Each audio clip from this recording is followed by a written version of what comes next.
Pasca diterjang banjir, para pedagang di Pasar Kumbasari dan Pasar Bali terus membersihkan kios dagangan mereka. Akibat banjir, pedagang rugi hingga ratusan juta rupiah.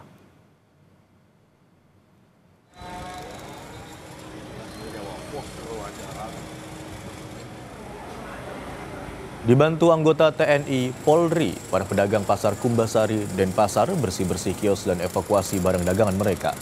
Sebelumnya, tempat ini terendam banjir dengan ketinggian hingga 2 meter yang mengakibatkan material lumpur menutup seluruh bagian kios pedagang. Proses pembersihan dilakukan dengan cara manual untuk mengurangi ketebalan lumpur agar pedagang bisa mengevakuasi barang dagangan.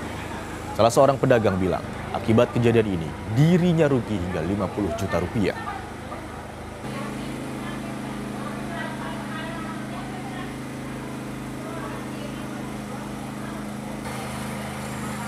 Dari banjiran, air udah naik kan dari jebol yang naik ke semuanya.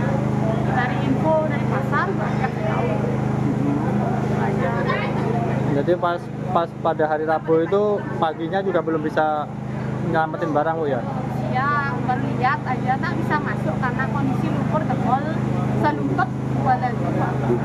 Kalau dari toko pribadi Ya, kita aja. 50 juta. Kita 50 juta. Lalu bagaimana proses pembersihan pasca banjir dan apakah aktivitas ekonomi sudah mulai kembali pulih? Kita tanyakan kepada jurnalis Kompas TV Nandang Astika di Denpasar, Bali. Selamat siang Nandang.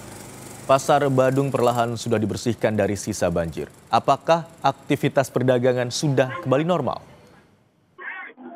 Ya, selamat siang Imron.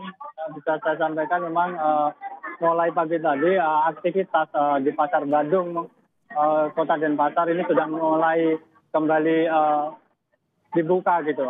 Artinya para pedagang pun juga sudah mulai menjajakan semua barang dagangannya, terutama yang kayak kebutuhan pokok gitu. Namun mereka juga masih banyak yang melakukan aktivitas perdagangan di pinggir jalan di luar pasar. Mengingat kawasan pasar pun juga masih dilakukan proses pembersihan karena memang di sejumlah titik maupun akses menuju pasarnya ini masih banyak material berupa lumpur maupun sampah-sampah kiriman pada saat banjir terjadi.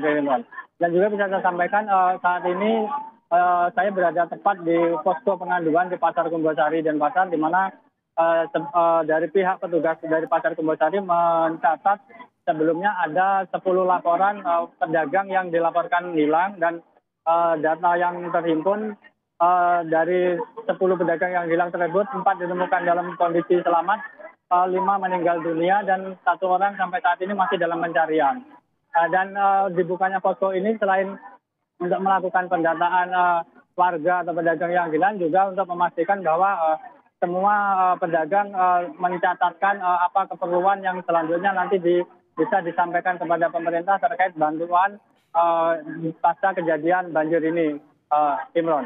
Baik, tadi ada katakan Nandang masih ada sejumlah orang yang dilaporkan hilang, yang melaporkan keluarganya melaporkan ke posko pengaduan begitu ya. Lalu bagaimana dengan upaya pencarian korban yang hingga saat ini masih dinyatakan hilang? Ya, kalau untuk proses pencarian memang tim Basarnas juga masih melakukan pencarian. Secara keseluruhan tercatat ada 5 korban yang masih dalam tahap pencarian, di mana 2 diantaranya berasal dari peristiwa di Kota Denpasar dan 3 lainnya berada di Kabupaten Badung, di mana 3 ini baru dilaporkan kepada pihak Basarnas pada hari Jumat kemarin. Walaupun peristiwa tersebut terjadi pada tanggal 10 September. Seperti itu, Imron.